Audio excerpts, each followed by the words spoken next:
Hi friends, welcome to Bharati's kitchen. ఈ వీడియోలో ఎంతో టేస్టీగా ఉండే పూతరేకుల్ని ఎలా ప్రిపేర్ చేసుకోవాలో చూపిస్తాను. ఈ పూతరేకులు చాలా ఈజీగా ప్రిపేర్ చేసేసుకోవచ్చు అండి. పూతరేకులు విడిగా ఉంటే సరిపోతాయండి, మిగతా ఇంగ్రీడియంట్స్ మన ఇంట్లోనే ఉంటాయి.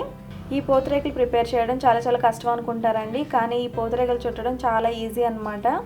మనకి విడిగా పూతరేకులు ఒక్కటే ఉంటే సరిపోతాయండి. పూతరేకులు దొరికాయంటే మనకి ఇంట్లోనే మిగతా ఇంగ్రీడియంట్స్ అన్నీ కూడా ఈజీగా అవైలబుల్గా ఉంటాయి కాబట్టి ఇవి చుట్టడం కూడా అంత కష్టం కూడా కాదు. పూతరేకులు ఒక్కొక్క ప్రాంతాన్ని బట్టి ఒక్కొక్కలా చుడతారండి. ఇంట్లో ఒకలా చుడతారు, బయట షాప్స్లో మీరు కొనేటట్లయితే అవి ఒకలా చుడతారు. ఇలా ఈ పూతరేకుల్ని ఎన్ని రకాలుగా ప్రిపేర్ చేసుకోవచ్చో నేను చూపిస్తాను. లేట్ చేయకుండా రెసిపీని స్టార్ట్ చేసేద్దాము. ఫస్ట్ మనం పూతరేకులను తీసుకోవాలి. ఇవి పల్లెటూరులో ఎక్కువ దొరుకుతూ ఉంటాయండి. 100 రేకులు 150 కానీ 160 రూపీస్ కానీ ఉంటాయి, విడిగా ఇవ్వరు. ఈ పూతరేకులు అప్పటికప్పుడు చేయడానికి మనకి రావండి. వీటిని చేయడానికి కొంచెం ఎక్స్పీరియన్స్ ఉండాలి. వీటికి యూజ్ చేసే బియ్యాన్ని కూడా వేరే యూజ్ చేస్తారు. సెపరేట్గా వీటికి బియ్యం వేరేగా ఉంటాయి అన్నమాట. పొయ్యి మీద కుండను పెట్టి చేస్తారా అండి. ఇవి అంత ఈజీగా మనం గ్యాస్ మీద చేసుకోలేము, కాబట్టి మీకు బయట ఎప్పుడైనా దొరికితే తీసుకోండి. ఈ రేకులు కూడా చాలా పలుచగా ఉంటాయి. మనం ఎలా ఫోల్డ్ చేస్తే అలా ఫోల్డ్ అవుతాయి అన్నమాట. ఈ రేకులు చూడడానికి ఇలా ఉంటాయి. మీరు ఇలా పూతరేకులు తీసుకున్న తర్వాత ఫస్ట్ ఇంగ్రీడియంట్స్ అన్ని కూడా ప్రిపేర్ చేసి పెట్టుకోవాలి. ఫస్ట్ ఇక్కడ మనం డ్రై ఫ్రూట్స్ని గ్రేట్ చేసుకోవడానికి ఒక గ్రేటర్ తీసుకున్నానండి. ఇది డ్రై ఫ్రూట్ని గ్రేట్ చేసే గ్రేటర్ అనమాట. మనకి విడిగా మార్కెట్లో దొరుకుతుందండి. ఇప్పుడు నేను డ్రై ఫ్రూట్స్ని ఎలా గ్రేట్ చేస్తానో ఇప్పుడు మీకు చూపిస్తాను. ఫస్ట్ ఒక బాదం పలుకుని తీసుకుని దాన్ని ఇలా ప్లేస్ చేసిన తర్వాత ఇలా మీరు మెల్లిగా గ్రేట్ చేసుకోవాలి. కొంచెం జాగ్రత్తగా గ్రేట్ చేసుకోవాలండి, లేదంటే వేలు కట్ అవుతుంది. అలవాటు ఉన్న వాళ్ళకైతే పర్వాలేదండి, అలవాటు లేని వాళ్ళు కొంచెం జాగ్రత్తగా గ్రేట్ చేసుకోవాలి. ఇది మీరు బాదామే కాదండి, బాదం కానీ జీడిపప్పు కానీ లేదా పిస్తాని కానీ ఇలానే గ్రేట్ చేసుకోవచ్చు. మీకు చాలా సన్నని పొరల కింద వస్తాయి. బాదంని ఇలా గ్రేట్ చేసిన తర్వాత జీడిపప్పు కూడా ఎలా గ్రేట్ చేసుకోవాలో చూపిస్తాను. సో జీడిపప్పును కూడా సేమ్ ఇలానే మీరు ప్లేస్ చేసుకుని ఇలా గ్రేట్ చేసుకోవాలి. బాదం పొలుకులు వచ్చినంత అందంగా ఇది రాదు, ఇది చిన్న ముక్కల కింద అవుతూ ఉంటుంది.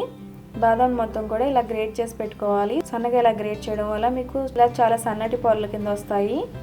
బాదంని జీడిపప్పుని అలాగే గ్రేట్ చేసి పెట్టుకోవాలి.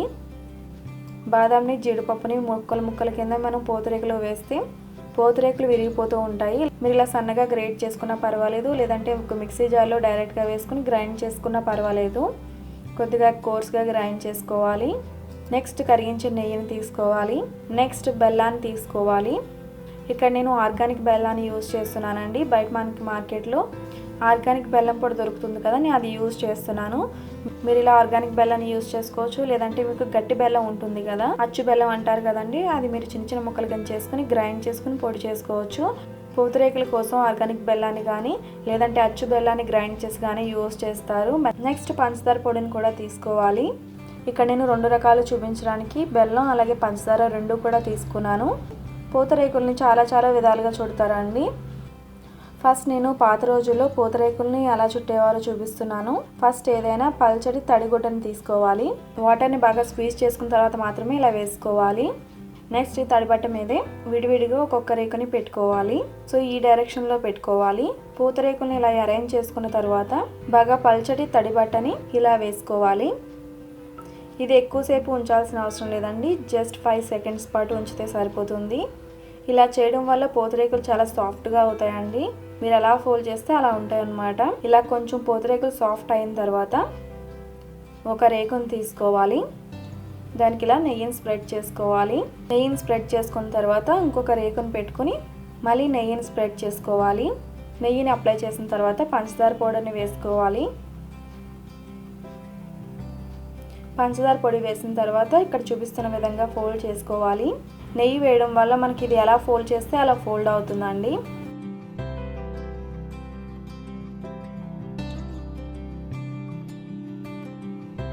ఇలా మధ్యలో కొంచెం గ్యాప్ కింద ఉంచుకోవాలండి. ఇలా ఉంచుకొని ఇలా ఫోల్డ్ చేసుకోవాలి.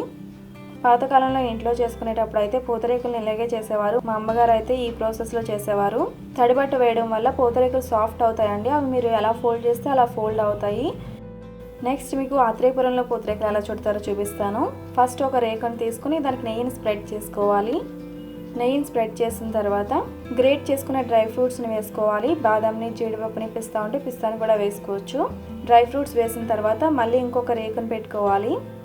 ఫస్ట్ మనం వేసుకునే రేకు హోల్స్ లేకుండా డ్యామేజ్ లేని మంచిది వేసుకోవాలి.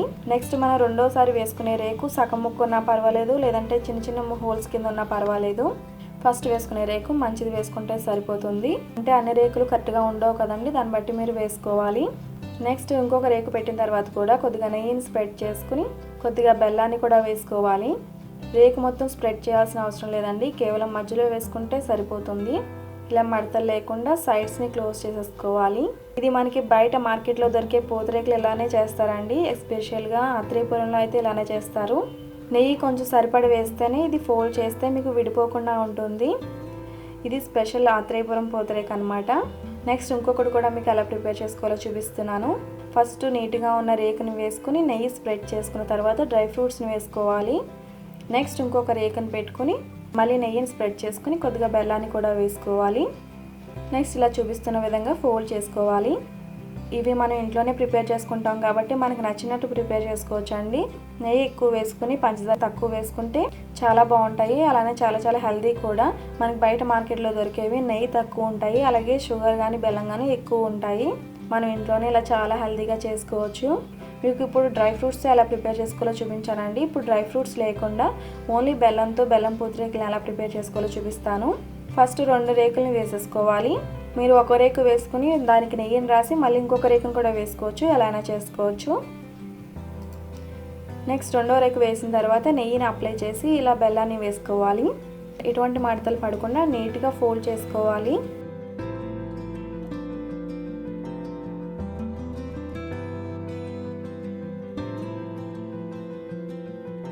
ఇలా చాలా సింపుల్గా బెల్లం పూతరేకులు కూడా ప్రిపేర్ చేసేసుకోవచ్చు. నెక్స్ట్ సింగిల్ రేక్తో పూతరేకుని ఎలా ప్రిపేర్ చేసుకోవాలో చూపిస్తాను. ఫస్ట్ ఒక రేకుని తీసుకుని దానికి నెయ్యిని అప్లై చేయండి. నెయ్యిని అప్లై చేసిన తర్వాత నెయ్యి వేసుకున్న తర్వాత బెల్లాన్ని కూడా వేసుకుని ఇలా ఫోల్డ్ చేసేసుకోవడమే. 2 రేకుల కన్నా ఇది సింగిల్ రేక్తో చేసింది మీకు సైజ్ చిన్నది వస్తుందండి. మీకు చిన్నగా కావాలంటే ఇలా సింగిల్ రేక్తో ప్రిపేర్ చేసుకోవచ్చు. పెద్ద సైజ్ పూతరేకులు కావాలంటే 2 రేకులతో కూడా ప్రిపేర్ చేసుకోవచ్చు. నెక్స్ట్ సింగిల్ పూతరేకుతో డ్రై ఫ్రూట్స్తో ఎలా ప్రిపేర్ చేసుకోవాలో చూపిస్తాను. ఇలా రేకుని తీసుకున్న తర్వాత నెయ్యిని అప్లై చేసుకుని కొద్దిగా బెల్లం పొడిని అలాగే డ్రై ఫ్రూట్స్ని కూడా వేసుకుని ఫోల్డ్ చేసేసుకోవడమే.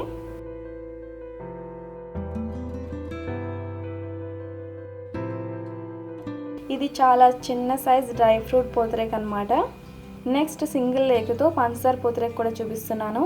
నెక్స్ట్ మళ్ళీ సేమ్ ప్రాసెస్ అండి. రేకు ఒకటి వేసుకున్న తర్వాత నెయ్యిని అప్లై చేసుకుని పంచదార పొడి వేసుకోవడమే. బెల్లం పొడి పంచదార పొడి ఇంత క్వాంటిటీ అని ఏమి ఉండదండి. స్వీట్ ఎక్కువ తినేవాళ్ళు ఎక్కువ వేసుకుంటారు, తక్కువ తినేవారు తక్కువ వేసుకుంటారు. మీకు ఎలా నచ్చుతుందో మీ టేస్ట్ని బట్టి మీరు వేసుకోవడమే. సో పంచదార పూతరేకు కూడా ప్రిపేర్ అయిపోయింది. నేను ఫస్ట్ ప్రిపేర్ చేసిన పూతరేకుకు మాత్రమే తడిబట్టు వేసానండి, మిగతా దేనికి కూడా వేయలేదు. డైరెక్ట్గా పూతరేకుల్ని ఫోల్డ్ చేసేసాను.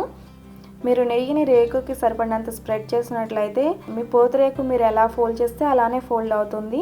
మీకు సైజ్ చూస్తే తెలుస్తుందండి. డబుల్ రేక్తో చుట్టింది, సింగిల్ రేక్తో చుట్టింది, మీకు సైజ్ డిఫరెన్స్ ఉంటుంది.